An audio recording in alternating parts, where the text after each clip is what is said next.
Now let's make it 6 in a row for your Pittsburgh Penguins. They have a 6-3 win over the Arizona Coyotes. We're going to have a full game recap for you all coming up right after this drop.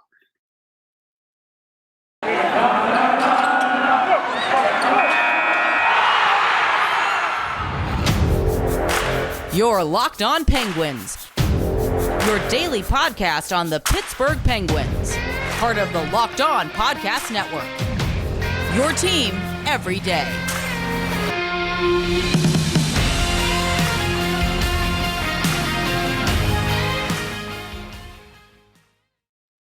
Hello, welcome back to another episode of the Locked On Penguins podcast. I am your host, Hunter Hodes. Remember to follow me on Twitter at Hunter Hodes. You can also follow the show's Twitter at LO_Penguins. And of course, thank you all so much for making this your first listen of the day.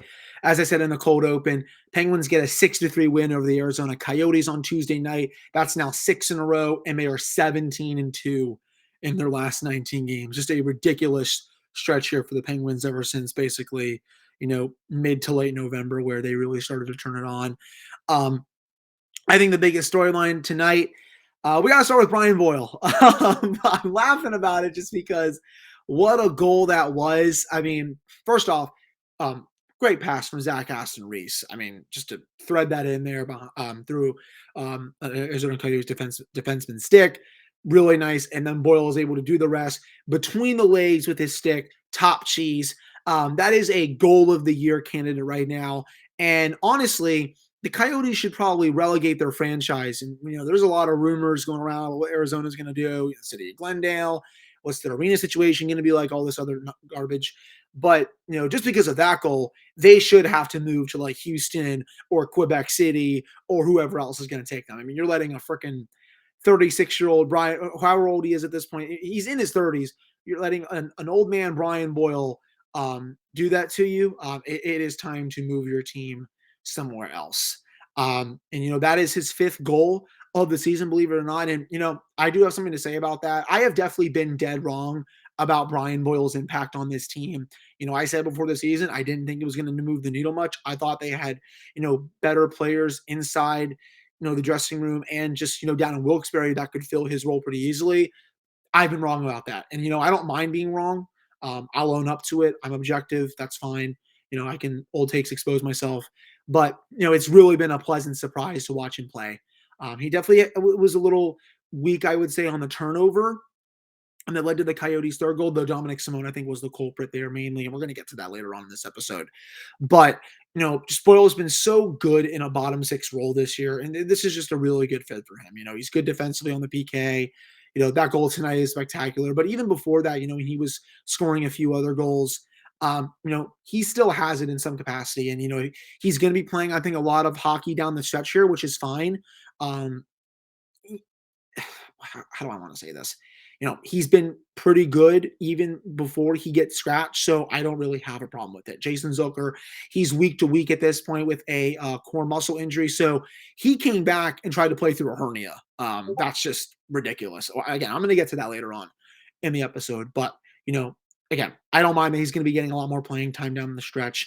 He's been good enough when he's played. He deserves to be in the top 12 right now. Now, when the team gets healthy, or if they get healthy with Teddy Blueger and Jason Zucker, and God forbid there are no other injuries for this team, he probably will be one of the odd man out. And, that's fine. Jason Zucker is a better scorer, I think, than him. Teddy Blueger is a better defensive player than him.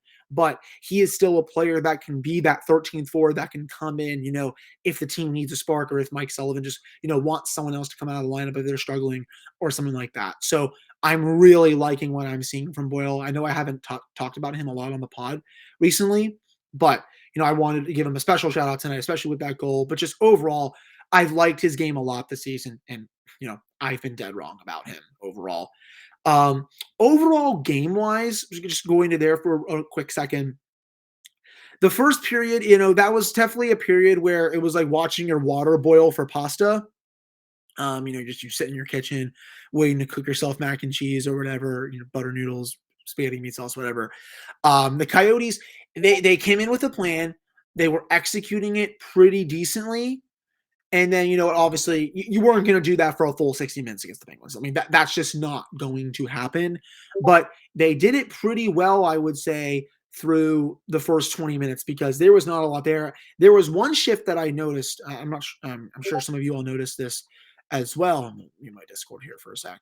I'm sure some of you noticed this as well. The Penguins were completing a full line change in their own zone. This was during the first period. And it was about 30 to 40 seconds, and Arizona had no one coming into forecheck. They had all 5 players below the red line in a full 1999 New Jersey Devils level trap. And it's just like, I mean, I've always hated that kind of hockey. I think it's bad for so many reasons. But, they were executing it. It was working, up until it didn't. And again, they were not going to do that all game. If we look at the underlying numbers, for this game, the Penguins dominated in shot attempts almost for 2 of the 3 periods. The other one, it was 11-10 in favor of Arizona. Overall, the Penguins had 64% of the shot attempts at 5v5. They also had 66% of the scoring chances for 5v5, 73% of the high danger chances for, and then 63% of the expected goals. 1.77 expected goals for, though, for Pittsburgh, 1 expected goal for the Coyotes. So, I mean, the fact that the Penguins only allowed 11 scoring chances against at even strength, they played well defensively. I mean, one of Arizona's goals was on a 2-minute 5-on-3, which is rarely called in today's NHL. Before this, I actually don't remember the last time I've seen a 5-on-3 for 2 full minutes with 2 penalties called in the span of a few seconds. I do not recall the last time I've seen that. I know it's probably happened a few times this season. Definitely is not for the Penguins. So to see that being called, definitely a little weird. The Penguins had started to get some momentum, and then the refs had to, insert themselves into that moment there. Whatever. I know the Penguins went down 2-1, but they got it right back with another power play goal. I know Arizona scored early on in the third period, but then the Penguins were able to score 4 on the insert to make it 6-3. As for a couple of the other goals tonight, Sidney Crosby, I mean, what do you say at this point? I mean, that no look between the legs pass, it's absolutely disgusting. I mean, and the funny thing is, I don't even get surprised at this stuff anymore. And I don't think anyone that listens to this podcast should be surprised when he does this stuff anymore, because he's been doing this for over 15 years. I mean, this is who Sid is. He's one of the greatest players in the history of the game. He's a top 5 player in hockey. He does this on a routine basis at this point. He knew Bryan Rust was going to be there. He shoots that one to tie the game. Arizona's goaltender had no chance there. And, the power play really came alive tonight. I'm going to get to that here in just a second as well. The last game, it kind of was a little ugly against Winnipeg. Tonight, you're starting to see just, that unit come alive. And it's badly needed. I mean, don't get me wrong. I mean, the unit has had its struggles this season for sure, but it's starting to get going ever so slowly. The PK obviously has been really good, but if the team can get the power play really rolling here, I mean, the Penguins, I think, are going to be even scarier, at least in my opinion. So that goal from Bryan Rust is awesome, and shout out to Bryan Rust. He now has 27 points in 20 games this season. I don't think that's being talked about enough. I know Sid has been awesome since, just after his first 8 games. Gino's played pretty well for the most part since coming back. Kris Letang is having a Norris caliber season. We're going to get to him a little later on in the show. But Bryan Rust has been right up there with those players. And Jake Guentzel, of course. I'm not going to not mention him. But, a little bit of a slow start for Rust, but he's really come alive. It really started kind of close to around Thanksgiving, I would say. He was banged up a lot before then, came back, played well. I think he even got hurt again, but then has been awesome since coming back. It's really fun to see him just, continuing the level of play that we've seen the last couple of years. Remember, this is a point per game. This is not a point per game player. Excuse me. This is almost a 30-goal scorer 2 years in a row. I mean, you don't just luck into being that kind of player. This is not a third-line forward or anything. He is a bona fide top 6 winger. He's been a menace on the top line this season. Heck, the top line has been one of the best top lines in hockey. Excuse me, I just don't think he's being talked about enough for how good he's been for the Penguins this year. So, shout out to him there. Really nice goal. We have a lot more to get to for this game coming up in the next segment. Sidney Crosby being 3 goals away from getting his 500th. Kris Letang having another magnificent performance. We're going to touch on Tristan Jarry. Mike Matheson had a couple of ridiculous rushes. And, going a couple of, some of the negatives that I didn't like. as well. But before we do that, BetOnline would like to wish you a happy new betting year as we continue our march to the playoffs and beyond. BetOnline remains the number one spot for all the best sports wagering action for 2022. It is a new year, and that means a new updated desktop and mobile website to sign up today and receive your 50% off welcome bonus on your first deposit. Just use our promo code Locked On to get started from football, basketball, hockey, boxing, and UFC right to your favorite Vegas casino games. Don't wait to take advantage of all the amazing offers available for 2022. That is BetOnline, where the game starts. Now, I have something new for you all with this one. Have you been to an art museum lately? And no, I'm being dead serious here. That is a real question. Heck, here's an even better question for you. When is the last time you felt welcome in an art museum? It can really feel like, for a hockey fan, you don't belong in an art world, but it's really the perfect place for us when you think about it. Great hockey fans are passionate, they're all dedicated, and we know how to have a good time. That sounds like an artist, right? Well, we just so happen to know that the Mattress Factory, Pittsburgh's own contemporary art installations museum, has partnered with the Penguins to offer an incredible ticket package for this week's game against the Detroit Red Wings. They do not, in fact, sell beds. They have full room installations featuring artists from all over the world, including ones from right here in Western Pennsylvania. Head over to mattress.org/GoPens to find tickets for Friday, January 28th against the Red Wings for just $65. That's right. It's only $65 bonus. It also includes a free entry to the museum, so you get 2 great nights out for the price of one. This game is expected to sell out given how soundly the Penguins are beating everyone this season, so check it out soon. Pittsburgh has so many incredible museums, and this is one way the Penguins are helping us check them all out. Remember, visit mattress.org/GoPens for more info. All right, we're back here on this episode of the Locked On Penguins podcast. I'm your host, Hunter Hodes. Remember to follow me on Twitter at Hunter Hodes. Follow this show's Twitter at L_Penguins. So again, the Penguins took them a little while to get going tonight. I didn't really like the start overall just because it was so boring. But once they got their legs under them, they started dominating Arizona. I mean, you look at the shot clock, or not the shot clock, the shot counter, excuse me. I mean, they were dominating them except for a few lulls defensively. I did not like the third goal. And it wasn't really so much as Tristan Jarry giving that up. I thought he was a little off tonight. I'll get to him in just a second. But Dominic Simone had a really horrific turnover there, just basically gave the puck away for no reason. Nick Schmaltz is able to come in on a breakaway and then, score the goal there. And it's just like, okay, I mean, Simone deserves to sit on the bench for the rest of that period with a kind of an effort like that. And he's been pretty good lately. It was uncharacteristic of him, but it was still like, in that situation, it's a tie game. Why are you making that kind of pass? I just didn't really care for it. I'm not going to blame Tristan for that. Had a really nice move. That said, I do think Tristan left a little to be desired tonight, but I'm not really going to make too big of a deal out of it just because he's been so good this season. He's still a Vezina finalist in my mind. He is allowed an outlier game where he doesn't have his best. He made some strong saves tonight, though he wasn't really tested that much as well. But, I think, the second one, he maybe was a little too deep in his net, but that's also a hell of a release from Clayton Keller to make it 2-1 on the 5-on-3. I mean, you don't teach a release that goes top cheese right over the blocker. So,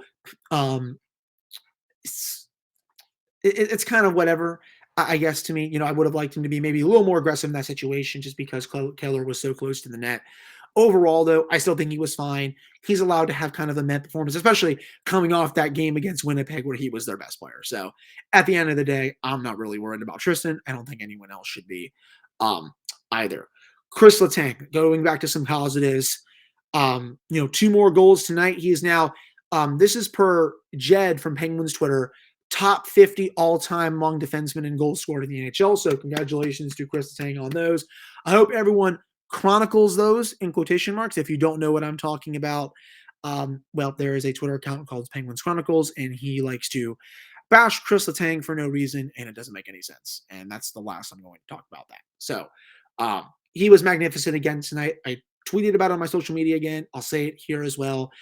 It's a crime that he's probably not going to be a Norris finalist because of Adam Fox, Cale Makar, and Victor Hedman, because he really is having a special season. This is some of the best hockey we've ever seen him play.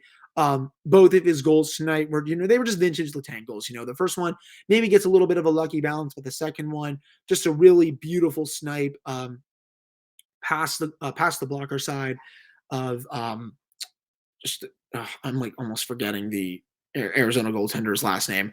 Whatever. I probably honestly, when I saw it last night, I wouldn't be able to pronounce it. He has been good on the road this year, according to Bob Airy. Um, he actually has the second best save percentage on the road. So he was playing pretty well coming into this. I know he only has a 905 save percentage, but this is still a goaltender that he's playing better than his numbers. I'll say that. But still gave up 6 tonight. The Penguins were able to get to him. But again, overall, great performance from Tanger. I really just am loving his play this season. And I really hope as well that everyone is taking notice of it and is appreciating it, just because, nothing is guaranteed. Who knows if he's going to be back next year? God willing, he will be.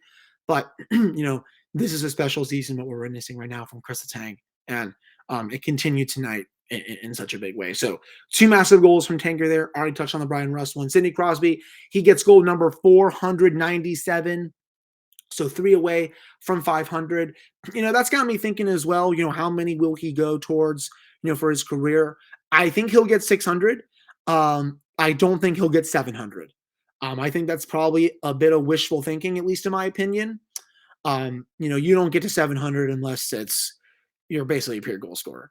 He's not Alex Ovechkin over here. He's the greatest goal scorer to ever do it. I'll die on that hill. I've always appreciated what Ovechkin's done with that, especially while playing in today's game. He might even catch Wayne Gretzky. So, and you know what? I hope he does. It would be great for the game if he did. It will be talked about for every day, I think, in this sport for years to come. So, again, really hope if he does that. Going back to Sid for just a second, though. I think he can get 600. I think he will. 650 that's going to be close. I'm leaning towards 620 to 625 right now. Though, with Sid, I shouldn't be surprised if he gets 650 because, I shouldn't be surprised by anything Sidney Crosby does anymore. So, but right now, I'm definitely leaning towards 620 to 625, at least in my opinion, for how high he goes. But, that's going to be a special ceremony when he has the 500th this year. It's probably going to come in the next few games. He's really starting to heat up. This was another really good performance tonight from Sidney Crosby. And, if you go to the site that has, the most NHL points of all time, I believe it's quanthockey.com. So Sid had another 3-point game tonight. Sid right now is 27th all time for the most points in NHL history. He has 1,359. With tonight, he'll be up to 1,362. He's almost close to tying Mike Modano for number 25. That would be awesome. I mean, if he does that. Ovechkin is a little above Modano, but I mean, you're looking at for most points here with Sid, he's going to pass Modano. He'll pass Brett Hull, who's at 1,391, Luke Robitaille at 1,394, Yari Curry, Dale Howardchuk is at 1,409, Doug Gilmour 1,414, Adam Oates at 1,420, Brian Trottier at 1,425, Teemu Selanne at 1,457, Stan Mikita at 1,467. Sid is going to finish top 15 all time for the most points in NHL history. Paul Coffey's at 1,531. I think Sid has a chance to even get up to there. Now, maybe Mark Recchi, Joe Thornton, 1,535. I think Joe Sakic at 1,641. That might be pushing it, but I definitely think Sid is going to be top 15 all time when it comes to that. I mean, it's pretty crazy that he's already in the top 30 all time, and he's only 40 years old. So, he's been awesome. Just continue to be amazed by Sid at this point. But that'll do it for this segment. Coming up in the next segment, I'll cover a couple other thoughts about this game before, going into, a big back-to-back this week with Seattle, and to try to go into what I would do for the goalie situation with that. There's just a couple other things from tonight's game that I noticed as well. So stick around with me through this last commercial break. All right, so we are back here on this episode of the Locked On Penguins podcast. I am your host, Hunter Hodes. Remember to follow me on Twitter at Hunter Hodes. Also follow the show's Twitter at LO_Penguins. So again, I know I mentioned it earlier on in the podcast. There's some injury updates that came out over the last couple of days today. So Jason Zucker, he will be week to week. He was placed on long-term IR, which means he does have to miss a minimum, if I recall correctly, 24 days or 10 games. So he's out for at least 3.5 weeks. We will probably not be seeing him until, I'm looking at my phone here, late February, if that. He had surgery to repair a core muscles injury. So what that means, he was battling a sports hernia injury. And, there's been a lot of, athletes over the years that have tried to play through that. I think, Sid even tried to for a time. But everyone that's talked about it has said that, it's ridiculously painful. And remember, Sid actually had to have that surgery a couple of years ago. Believe he missed about 4 to 6 weeks from that.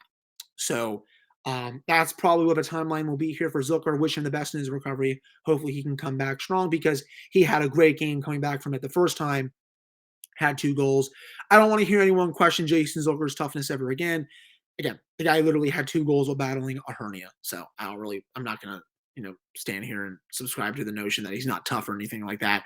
He plays his ass off every shift. I know he leaves a lot to be desired sometimes, just, with scoring and all that, but he still gives it his all every shift. And, I do really appreciate that about him. So he'll be out for the foreseeable future. But, that also means for the Penguins, they might have a little bit of extra money here to play with before the trade deadline. Remember, Jason Zucker makes over $5 million per. With the team right now, Blueger's only on IR. Even with him coming back, they're going to have a good chunk of change if they want to go out and get a veteran backup. And, if they want to go out and get Braden Holtby, Anton Khudobin, Yaroslav Halak, they will have the money to do that. Cap Friendly has them, again, few million under the cap with this Zucker on LTIR. Even with him coming back, I still think they should be under the cap, at least when I look at, just playing around with Cap Friendly. So we'll see what the Penguins decide to do with that. The trade deadline is still a little ways away. It remains to be seen what happens there. Teddy Blueger, he'll be out 6 to 8 weeks. That's just, again, a tremendous loss.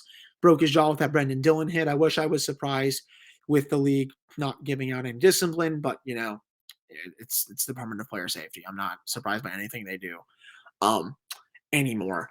Trying to think of other things to discuss about the game tonight. There honestly was not much else to discuss other than, Todd Reirden doing this massive fist pump that I just did on camera. Like the Penguins just won a Game 7 in the Stanley Cup Final. I think that was after the 4th goal. That was hilarious to me. It's just that's just a boss move right there. Really appreciated that. Brian Dumoulin's controller, I think, disconnected on a play in the second period.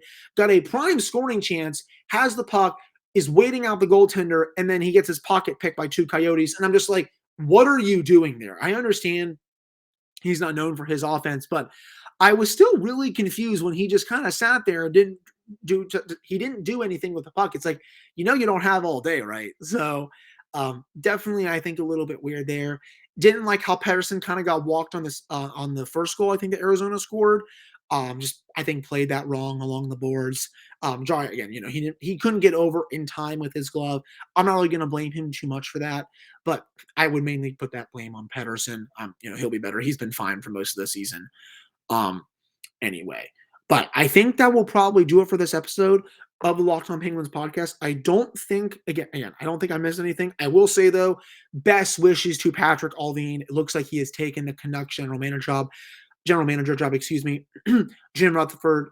All signs point to him hiring him. And, he's been one of, Rutherford's right-hand men for a long time. He was basically, he was basically his second while he was in Pittsburgh. Ron Hextall, I think, thought of him very highly as well.